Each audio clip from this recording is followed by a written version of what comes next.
And in Isaiah 1 and 2, he says, "Hear, O heavens, listen, O earth, for the Lord has spoken. I reared children and brought them up, but they have rebelled against me. The ox knows his master, the donkey his owners and manager, but Israel does not know. My people do not understand. All sinful nation, a people loaded with guilt, a brood of evildoers, children given to corruption. They have forsaken the Lord. They have spurned the Holy One of Israel and turned their backs on him. Why should you be beaten anymore? Why do you persist in rebellion? Your whole head is injured, your whole heart afflicted. From the sole of your foot to the top of your head, there is no soundness, only wounds and welts and open sores, not cleansed or bandaged, or soothed with oil. Your country is desolate. Your cities burn with fire. Your fields are being stripped by foreigners right before you. Laid waste as when overthrown by strangers." So now, this tells us who God is talking to and what his problem is with Israel. And then, you go through 1, 2, 3, and you see in 5 where it talks about the song of the vineyard. And the vineyard in this particular passage is considered Israel. And what it does is it lays out what God has done, how God has taken Israel actually out of Egypt and brought them into a promised land. And when he brought them out from under all those years, 430 years of abuse, misuse and abuse and wicked and corruption, he brought them out and made them his people because he was looking for a righteous people. He put them in a place so they would live and be who he would want them to be, so the whole world would see what their standards and expectations of God is, and was. And when God put all them folks out of Egypt and put them in this place, instead of doing godly things, they saw God had his hand on them. They saw God was blessing them and all the things he was doing. And instead of them doing godly things, they rebelled against God. They looked at all the wicked, vile nations around them, and they picked up on the evil and stuff those folks were doing, serving false gods and idol gods, and then they began to look at in the place they wanted to be rich and laid out and have a plenty, because in that day and time, Israel was a place of agriculture, and so that's how they made their money. That's how they began to stack it up, get plenty, get above and beyond. But God always, when he allowed people to get stuff and things, he always had it where he wanted the little man to be treated fairly and just. He never had a mind where when he put man in place, that man would go out and step all over the top of other folks and in any cause step on your neck to enrich their own selves. And as I was reading and studying this, I thought about the United States of America and how greedy man is, how the spirit of greed and covetousness is running rampant in this land. And when you go through 5 and 1 down to 5 and 7, you'll see God lay out a case about Israel. And then when you pass that, you get down to 5 and start at 5 and 8, you'll see the woes God called woes, because of the action of man, the action of Israel has come against what God has ordained for his people and what God wants for his people. God wants people that love folks. God wants people that don't have a spirit of greed, a spirit of just can't get enough, just more. No matter what happened, I want some more. And I don't care who I got to step on and walk on to get it. Whatever I got to do to get it, I want some more. One thing about a greed spirit, there is no satisfying a spirit of greed. And so people will do just about anything to get more. That's why Scripture tells us that the love of money the love of money is the root to all kind of evil. Because when people love money, and that was the driving force, money. When people love money, they don't care what they have to do to get it. They don't care who they have to walk on to get it. And so God had a problem with this way back then. And for a small sample size of the world, we see here what God did with Israel. He said that he brought Israel out, and he put Israel in a special place, and he put a hedge around so that nobody could do evil and vile things to them. But guess what they done? They destroyed one another from the inside by their mindset, by their thinking about doing evil stuff. And so here's what it says starting in 5 and 1. It says, I will sing for the one I love a song about his vineyard. My loved one had a vineyard on a fertile hill side. He dug it up and cleared it of stones and planted it with the choicest vines. He built a watchtower in it and cut out a wine press as well. Then he looked for a crop of good grapes, but it yielded only bad fruit. So he what he's saying is what he did with Israel. He put Israel in this fertile place. He brought them out. He put them in this fertile place. He dug it up and cleared it of stones, planted it with the choicest vine. And so he put those people there, and he planted them there, and he put a watchtower there, and he expected to get good out of it. So he built a watchtower there and cut out a wine press as well. Then he looked for a crop of good grapes, but it yielded only bad fruit. Now you dwellers in Jerusalem and men of Judah, judge between me and my vineyard. What more could have been done for my vineyard than I have done for it? When I looked for good grapes, why did it yield only bad? Now I will tell you what I'm going to do to my vineyard. So he's saying I put the best out there. I gave them everything they need, in other words. I was there to supply for them. And they turned their back and went their own way. He said, after he laid it out, he said, now, you dwellers in Jerusalem and men of Judah, judge between me and my vineyard. So he said, judge between me and my people Israel. What more could have been done for my vineyard? What more could have been done for my people? I put them in a special place. I put a hedge around them. I put them in a place of protection. I wouldn't allow nobody to do to them what was done to them in Egypt. He said, for my vineyard, then I have done for it. When I looked for good grapes, why did it yield only bad? And see, God is a God that asks questions that he knew the answer to. You know why they did only bad, because they were corrupt. That's what they wanted to do. He said, now I will tell you what I'm going to do to my vineyard. I will take away its hedge, and it will be destroyed. I will break down its wall, and it will be trampled. I will make it a wasteland, neither pruned nor cultivated, and briars and thorns will grow there. I will command the clouds not to rain on it. So here we go. He began to say what he's going to do and how he's going to do it. He said, I did all these special things. I put them in place. What more could I have done? I've done everything possible to enrich the human experience. Gave them what they need. Gave enough for everybody.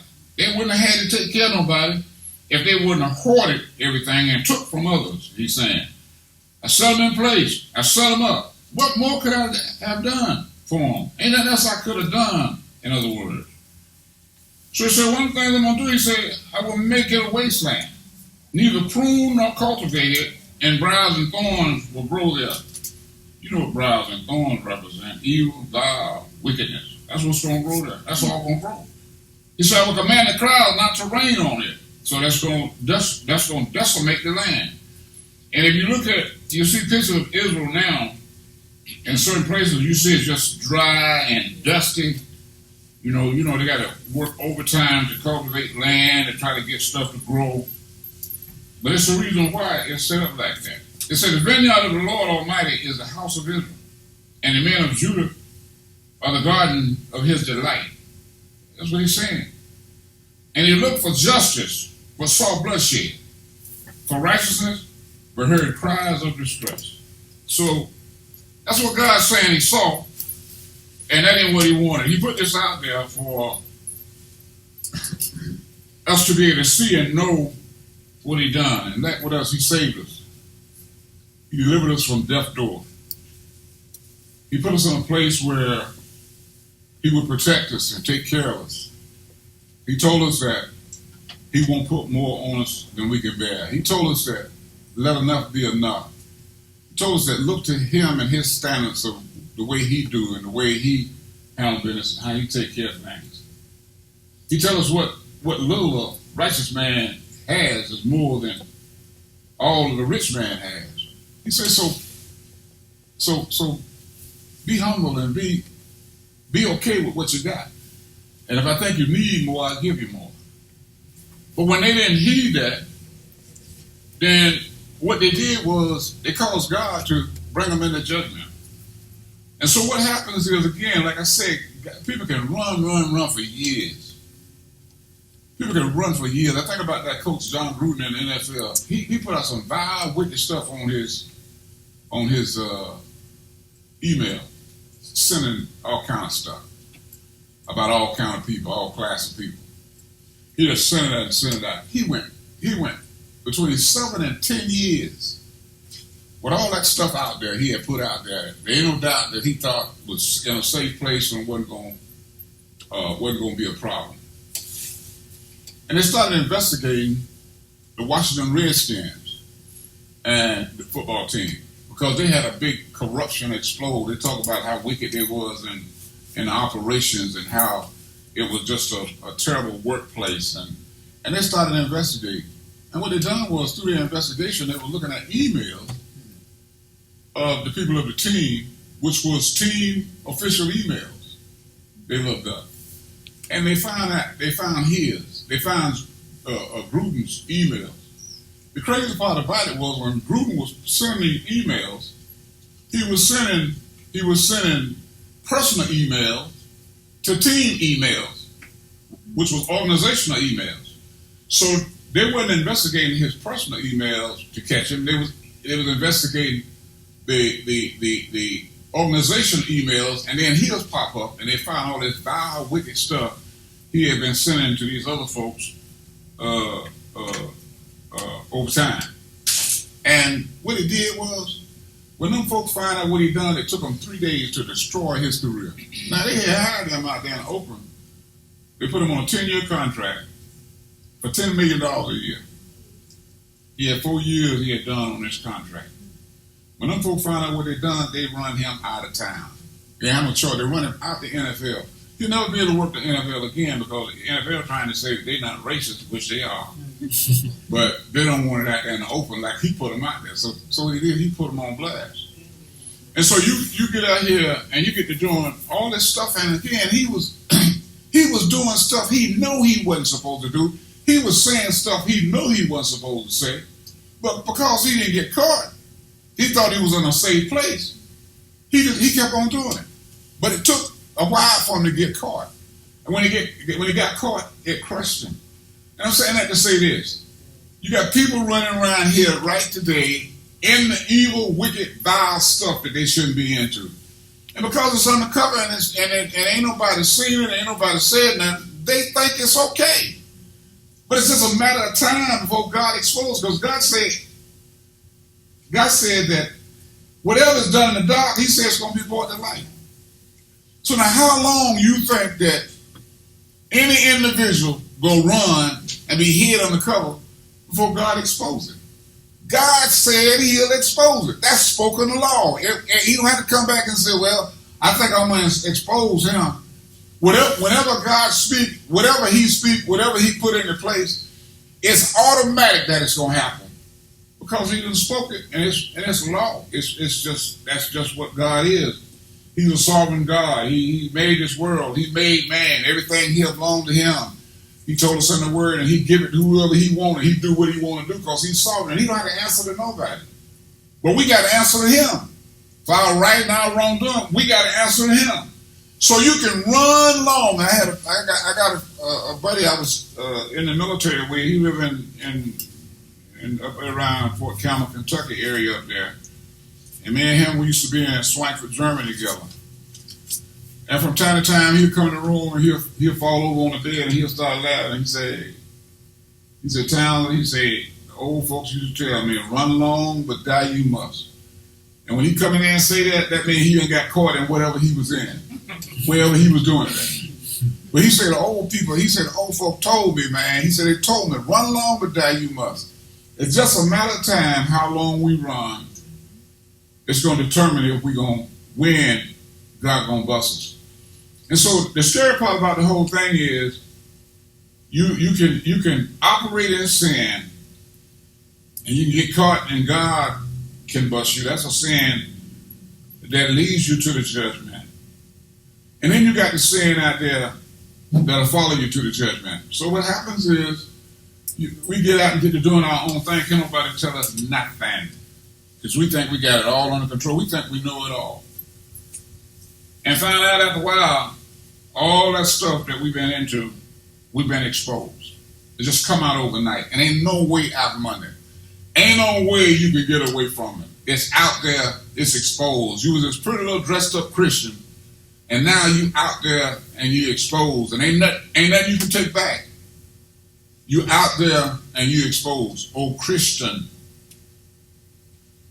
And so this is where these folks was. God had let them run. But he sent this prophet ahead of time to tell these folks, because they were still in it. He sent 6 woes out. And the 6 woes was about God was going to punish them for was selfish greed, drunken conduct, mockery at God's power to judge their sins, distortion of God's moral standards, arrogance and pride, and perversion of justice. Those are the 6 woes that he had on down in this chapter about why he was judging Israel. He laid out his case about what he was going to do to them, starting in 5 and 1, going down to 7. And then he told us exactly what the sins was that he had taken them into this court and laid it out. What more could I do for him?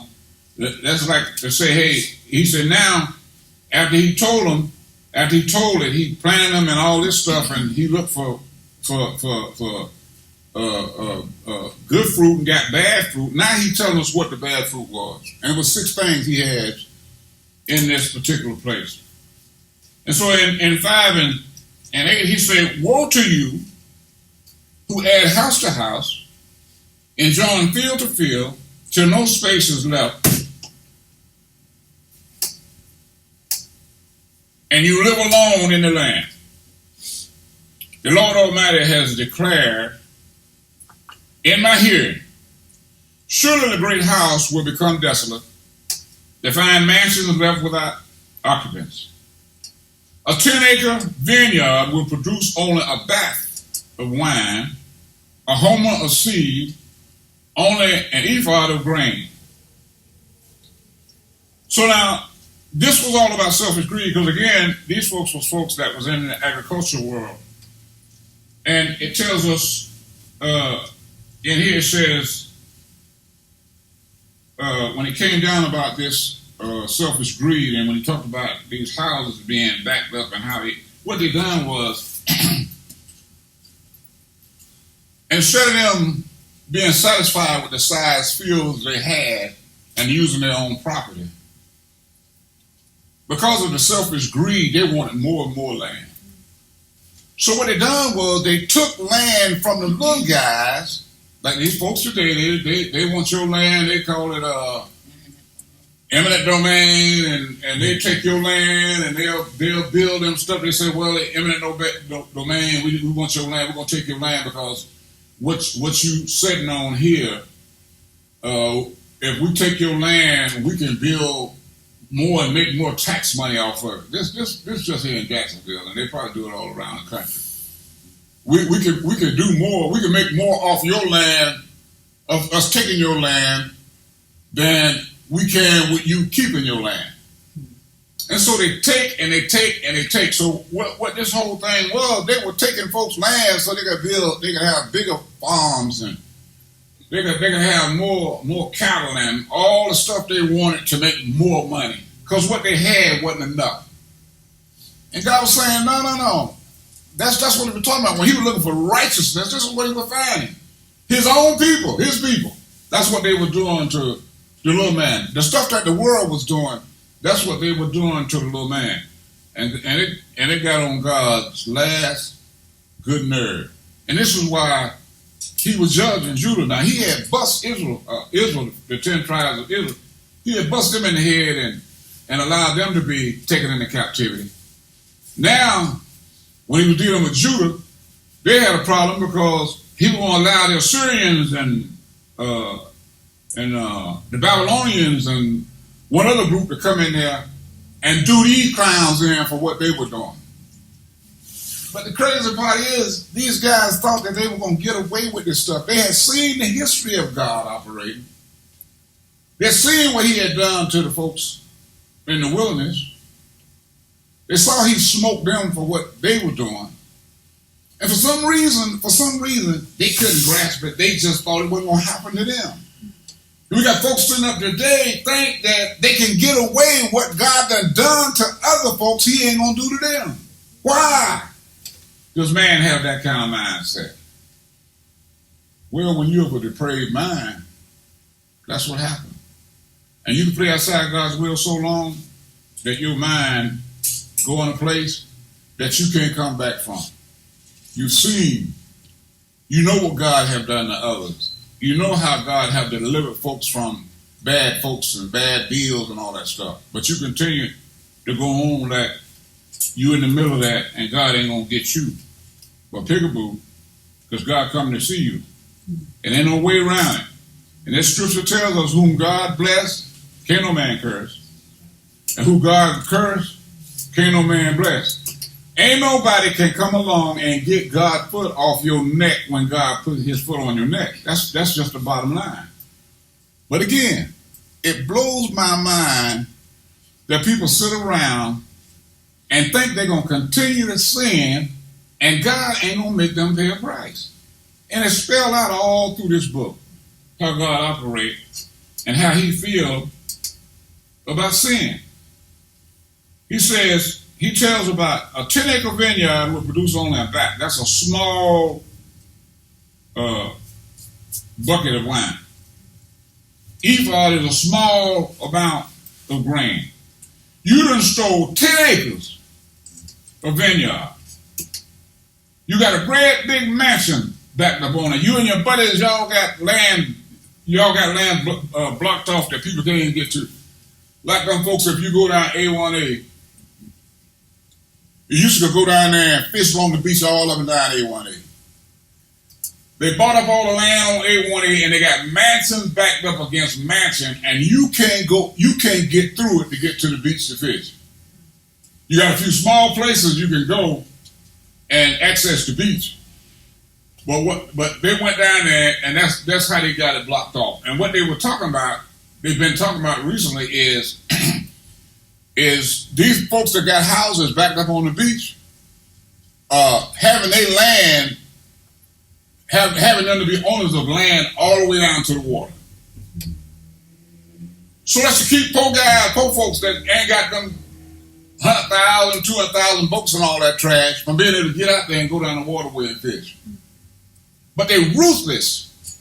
But they go home and they sit up on their balconies and they sit out there and look at the ocean. Sometimes we have storms come through there and watch all this stuff down there and watched all the sand down. You go down A1A after that last storm, they had washed sand all up on the road, and they had houses propped up on the backside because they were getting ready to tilt over into the ocean. And you know what? They still didn't learn no lesson. And it's just like these folks here. God then showed us this example of yesterday, and we seeing the same thing today. And here we are on a smaller scale. We think we're going to get away. It ain't going to happen. In verse 11, he says, the next thing, he talks about the drunks, the drinkers. Woe to those who rise early in the morning to run after their drinks, who stay up late at night till they are inflamed with wine. They have harps and lyres at their banquets, tambourines and flutes and wine, but they have no regard for the deeds of the Lord, no respect for the work of his hands. So when you see folks doing all this vile, evil, wicked stuff, it's because they have no regard for God and no respect for the work of his hand. And so he got to do you. He got to do you. Therefore, my people will go into exile. Since you done took all my land, and you don't have no respect for me, and you don't respect your neighbor, and you won't crush your little man. He said, therefore, my people will go into exile. For lack of understanding, their men of rank will die of hunger, and their masters will be parched with thirst. So he's going to put some smoke down on you so heavy you won't be able to sustain it. Therefore, the brave enlarges his appetite and opens his mouth without limit. And that's what he's saying. He's going to kill off these appetites. The grave going to suck down more and more and more. And ain't no limit to what he's going to do. Into it will descend their nobles and masters with all their brawlers and revilers. So man will be brought low, and mankind humble. The eyes of the arrogant humble, but the Lord Almighty will be exalted by his justice. So he gonna do what he got to do in order that he can make these folks pay for all this arrogance, all this wickedness that has gone on. They go out there and get drunk, and they drink the finest of wine. Wine been sitting and put up for 50 years or 100 years, and they pop the cork and they talk about $1,000 bottle of wine, and oh man, it's just nice when we meet together. God got a plan for all that too. You talk about their drunken conduct and what he gonna do about it. He got a time set, and we sit around and we so up in the air about what folk doing and how they getting away. Ain't nobody getting away. God's showing us in this history of Israel that ain't nobody gonna get away. Verse 18 say, it's the third woe. It talk about it's a mockery at God's power to judge their sin. Woe to those who call evil good and good evil, who put darkness for light and light for darkness, who put bitter for sweet and sweet for bitter. So now you got folk out here that think they can do anything they want to do and ain't nothing God can do about it. That's the biggest lie ever been told. He said when they call evil, they say, on the one hand, society often, I was all listening to this good. On the one hand, society often exalts sin by calling depravity manly strength, or calling immorality and perversion true virtue and commendable freedom.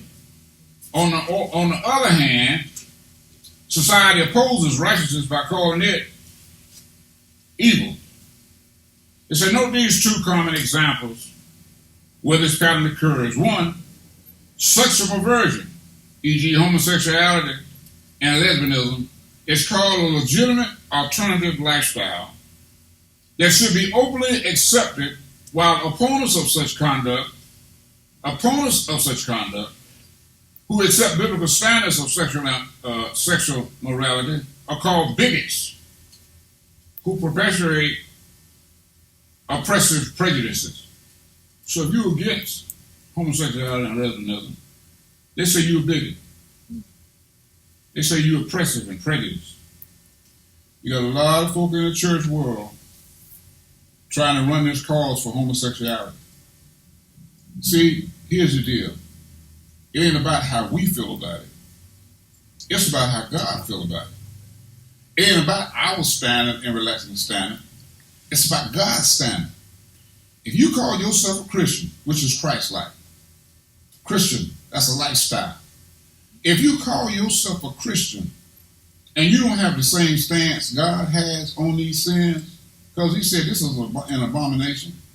If you don't have the same stance God got on it, you ain't God's child.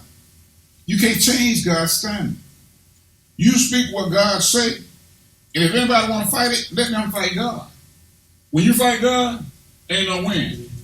They're going to say the second thing is pro-abortion advocates are called sensitive. Pro-abortion advocates are called sensitive. Persons with a deep commitment to the rights of women, while active pro-life supporters are called extremists or religious fanatics. Believers, however, must commit themselves wholeheartedly and irreversibly to God's standard of good and evil as revealed in His Word, in His written Word. So God has a written Word. In His written Word, He has standards. And a lot of standards God has in His Word, when we look at it from a man perspective, they are tough standards.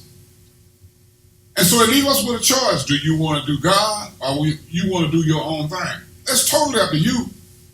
But you can't change God's standard. It is what God said it is. It's going to be what God said it's going to be. And He's showing us down here through Israel how Israel got hit on top of their head because they rejected what He told them He wanted done. God has the power to judge. Why? Why God only? Because God made man. And God is a sovereign God. And God don't have to answer to nobody. And God set the standard for man. He set the standard for man's blessings. And He set the standard for man's curses. So it's up to man if he decides he want to do what God say or do what he want to do. And more folks in the world than not want to move God's out of the way so they can have their own standard and do their own thing, because if you don't have an absolute right, that gives man a space to get in there and create his own. And so what's going to happen is God going to smoke man and mankind, and there ain't going to be no questions asked. When man come before God and start trying to explain to God, once they lay eyes on Him, how it really is, Lord, I did not do this and did not do that. He said, you depart from me, you evildoer, I never knew you. It's going to be too late to make a change. And so it's so important that we get it now. And we'll talk about the rest of this Sunday, because I know some of y'all got kids and all that. And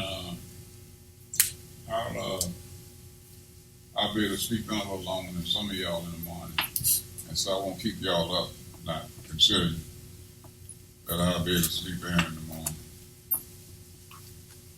But God got woes, God got blessings, God got standards, and I don't care who you are or what you are, you can't violate God's standard, because He won't allow us to get away with that. And as Steve Austin said, that's the bottom line. You start calling evil good and darkness light and doing your thing, that's your call. But remember one thing, it's a price to be paid for it. Anybody got anything before we go?